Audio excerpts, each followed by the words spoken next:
Today we have a 2025 Lexus GX 550 Overtrail Plus. That's the top trim level off-road variant.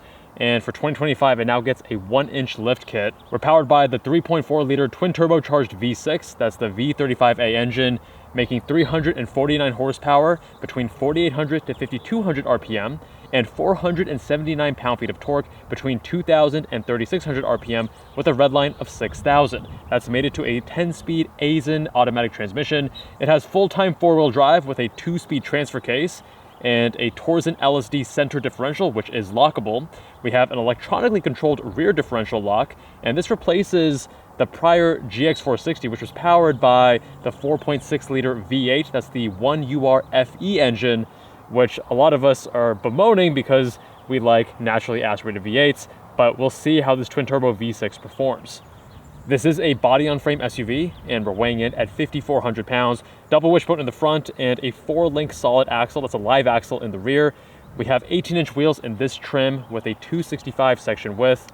Now for the Overtrail variant, we get narrower fender flares versus premium trims. That's going to help you when you're actually off-roading. Also, no third row. We have the electronic locking rear diff, and also multi-terrain select, crawl control, downhill assist, KDSS, skid plates, all-terrain tires, and again, that extra ground clearance. Now today, out here in the suburbs, we are not going to be testing the various Overtrail features. We're just going to be seeing how it performs on the streets. And the E-KDSS system is actually very capable. It stands for Kinetic Dynamic Suspension System. Essentially, it's a passive hydraulic sway bar control system linking the front and rear stabilizer bars, and it's necessary because of that solid rear axle, which was retained for durability and articulation. This is very good for off-roading, but does have some compromises when it comes to street drivability. So when you're on road, you have this normal sway bar behavior, the roll stiffness is high, and you have more body control on pavement. But then when you go off-road, you can decouple the sway bars and you have increased suspension articulation without having to manually disconnect those sway bars. So it's a mechanical solution to essentially the trade-off of roll stiffness versus wheel travel. Now, the MSRP for the GX 550 Overtrail Plus is $79,000, but this particular example is optioned all the way up to $88,000. That's because of the HUD, the Mark Levinson premium audio, the Earth premium paint, which I think actually looks quite sharp, roof rails, roof rack, traffic jam assist, etc. And in the flesh, I gotta say, it is definitely a looker, especially in this trim. The Earth paint, the very rugged, boxy look. Not gonna be the most aerodynamic vehicle by any means, but it looks the part, right? I think it's gonna age well. It already looks very modern, very aesthetic, but it's not over-styled. And normally, overly styled vehicles are what make a car look dated. Even looking at the front, I don't think that the Lexus grille is overdone here, like on some prior SUVs of theirs. It looks the piece.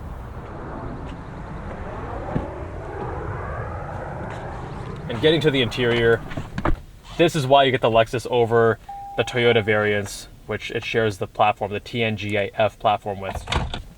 And here's the key. But these are all on the ladder frame construction. It's the Land Cruiser, the 4Runner, and the GX 550, all on the same platform. But the Lexus interior obviously is going to be a few notches above the rest. Steering wheel feels great in the hand. All the touch points are excellent.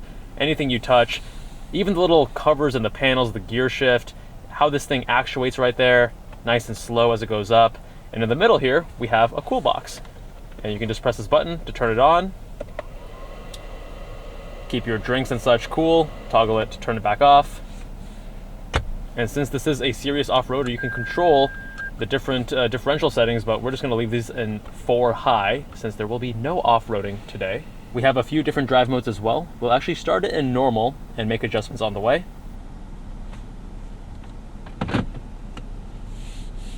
Now keep in mind, this is on the same platform with the Land Cruiser and the 4Runner, but the Land Cruiser has the 2.4 liter turbo inline 4, that's the iForce Max, and it's about $10,000 cheaper than this.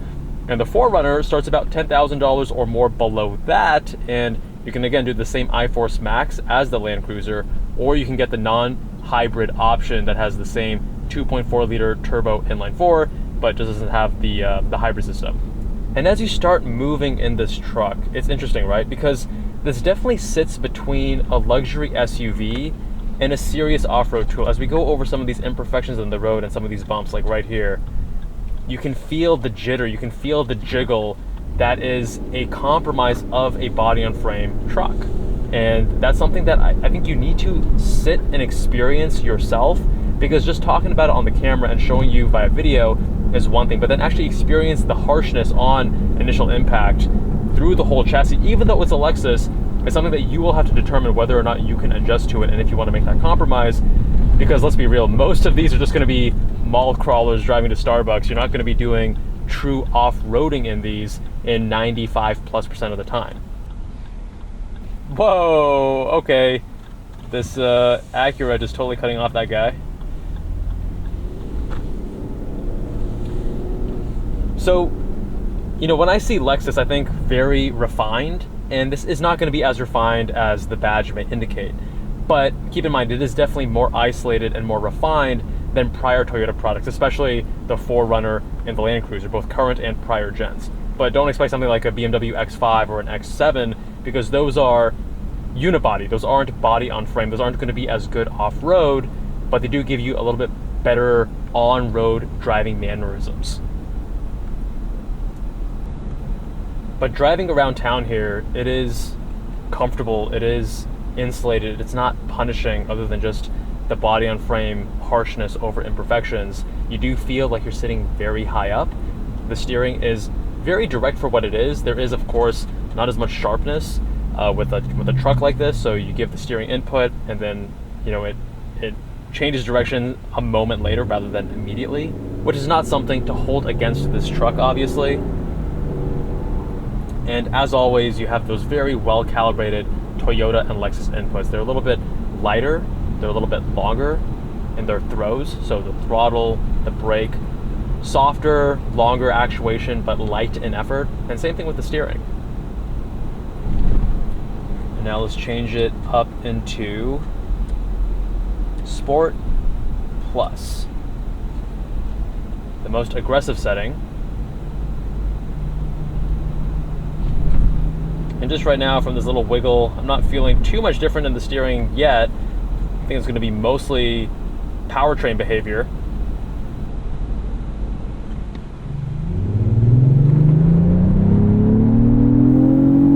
And giving it the beans, definitely enough get up and go for a vehicle of this size and in this class. It's not going to feel anemic as I imagine the 4Runner with a 2.4 liter turbo inline 4 might.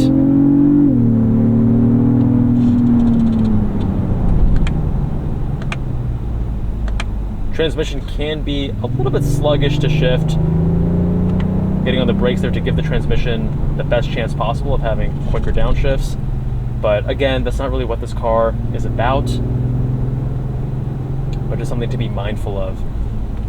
You're normally just going to be leaving it in automatic anyways, not even worrying about what gear you're in.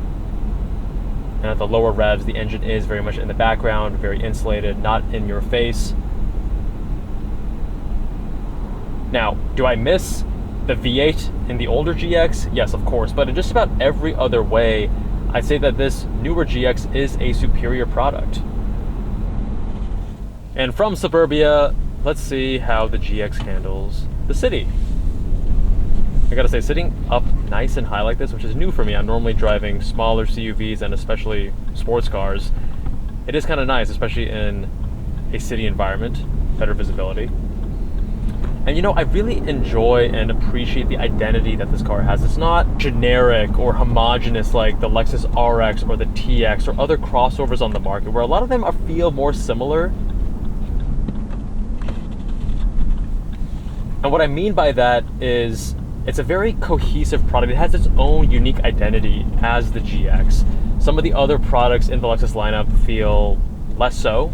And if it checks the boxes for you, if you want something that has that rugged look, that rugged feel, it is a Lexus, that reliability, that interior quality, that driving character, the way that the inputs come together, and the way that it is very off-road capable for the few times that, or maybe the many times that you do want to take this off just regular pavement, then this is truly a very unique experience.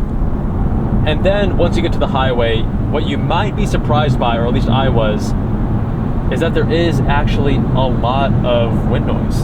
However, you can remove the roof rack and you can remove the sunroof to reduce the wind noise. And initially I did find myself having to do quite a few corrections to keep in the lane, a little bit of correcting back and forth, because there's a little bit of that play or that little bit of that delay in the steering, which takes just a moment to adjust to. But after driving 5-10 minutes on the highway, you do learn it and you do get used to it. It's not going to be a big deal, and it's not going to grate on you in your ownership experience. Now, across the different trims, there are different towing capacities. So the Premium Plus is around 9,000 pounds. The Luxury is just under 8,000 pounds. And the Overtrail is also right around 9,000 pounds, which in most cases will be more than enough for most owners.